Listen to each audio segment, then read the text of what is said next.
Assalamualaikum warahmatullahi wabarakatuh. Waalaikumsalam warahmatullahi wabarakatuh.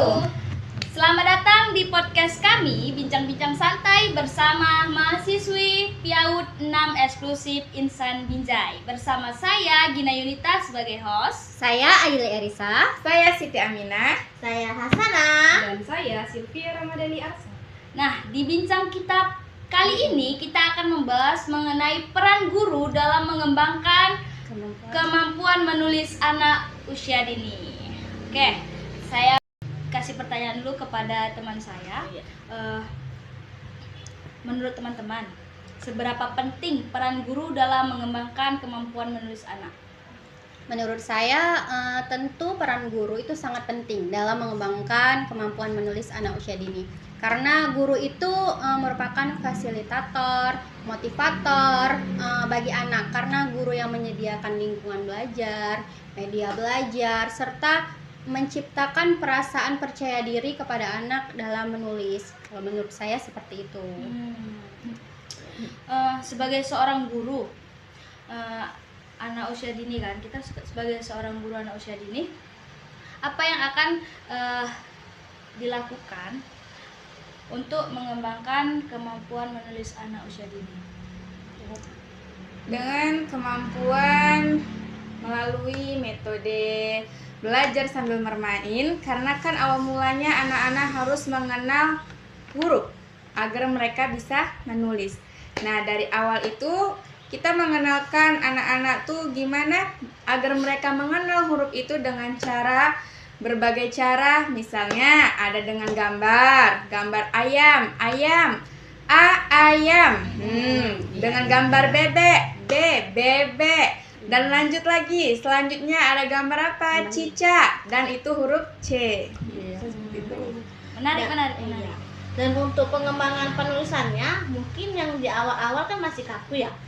Kita bisa diawali dengan kayak meremas-remas, kayak mencoret-coret. Tidak usah dipatokan dengan huruf A, B, C, tapi dipatokannya suka hati mereka mau coret-coret, karena kan di awal Mencoret bebas. iya, untuk supaya tangannya pun lentur gitu kan.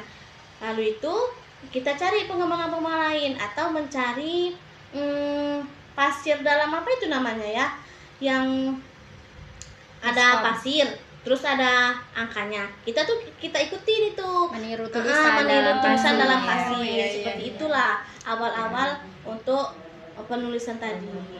Ya, menarik ya.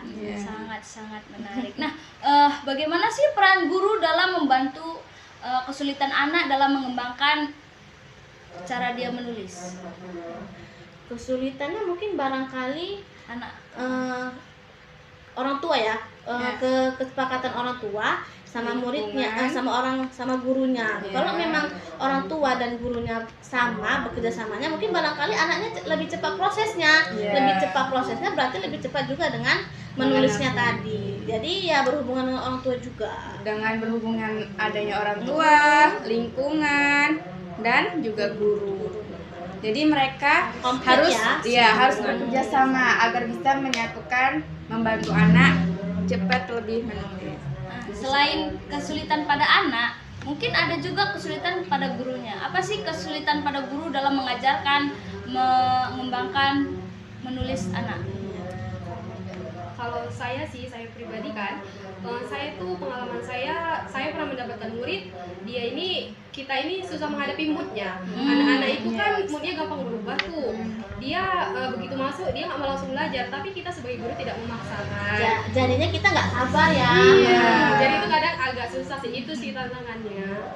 Apalagi anak-anak yang udah bosan untuk menulis. Nah, banyak kejadian anak-anak yang bilang, aduh capek Umi menulis, aduh Umi bosan Umi, udah lah Umi nggak usah nulis. Kebanyakan anak-anak sekarang itu malas menulis tadi.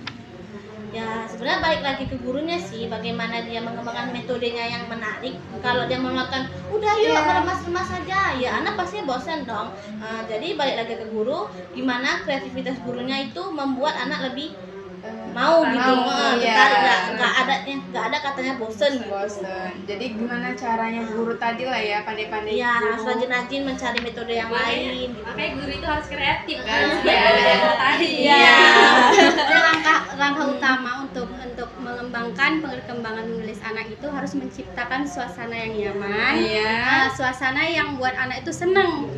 Setelah itu kita melakukan metode yang bisa mengembangkan perkembangan menulis tadi, misalnya menggunakan metode menulis menggunakan jari, seperti yang dibilang Hasana, menulis di pasir. Jadi yang karena emosional anak itu juga berpengaruh kan, seperti tadi moodnya.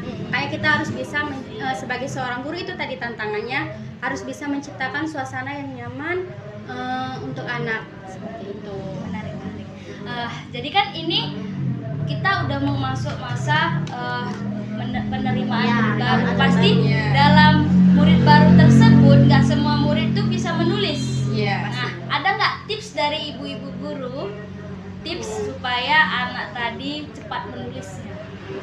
Mungkin ada kan beberapa yang lama, ada yang udah masuk langsung Sudah bisa bisa megang menulis. pensil, ada yang baru masuk belum megang pensil, seperti nanti megang pensilnya seperti ini.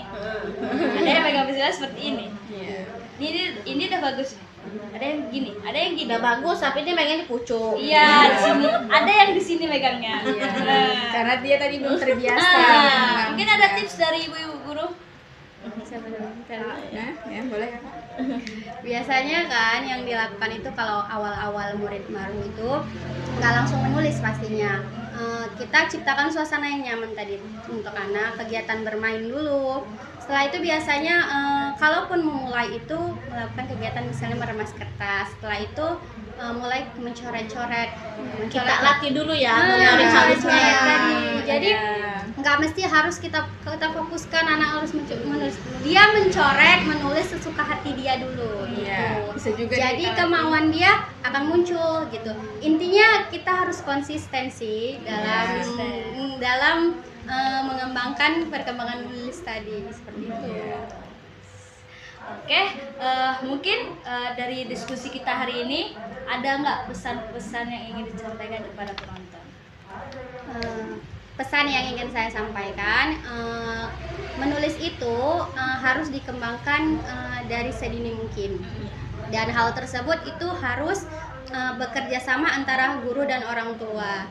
dan juga lingkungan. Iya, jadi selain itu juga harus melihat emosional anak juga. Jadi kita harus mampu memberikan kenyamanan untuk anak. Terutama untuk bagi guru PIAUD khususnya, yaitu meluangkan kesabaran seluas mungkin. Kita paham lagi, lebih banyak mencari metode-metode yang lain, karena memang itu fokus anak-anak ya kan, biar tidak ada yang katanya bosen. Jadi kreativitas gurunya harus digali-gali. Benar kata Sana, memang sebagai guru itu harus banyak metode agar buat anak tertarik kan. Contohnya belajar sambil bermain, karena memang dari situlah semangat anak itu muncul. Tidak monoton sekali ya Han. Makanya sebagai guru PIAUD itu harus kreatif dan teman-teman. Kreatif intinya. Apalagi kayak kita kan guru-guru milenial ya. Yang menghadapi generasi alpha yang Iya. era digital itu sudah sangat meluas. Jadi kita harus juga mengikuti perkembangan Menyesuaikan. zaman. Iya. Seperti itu. Makanya pentingnya ada kita belajar Digital. Belajar ilmu teknologi. Iya. Sesuai zamannya. Oke, terima kasih sudah mendengarkan diskusi kami yang sangat menarik hari ini. Semoga diskusi di podcast kami ini memberikan informasi dan inspirasi kepada teman-teman sekalian. Saya akhiri. Sampai jumpa. Assalamualaikum warahmatullahi wabarakatuh. Waalaikumsalam warahmatullahi wabarakatuh.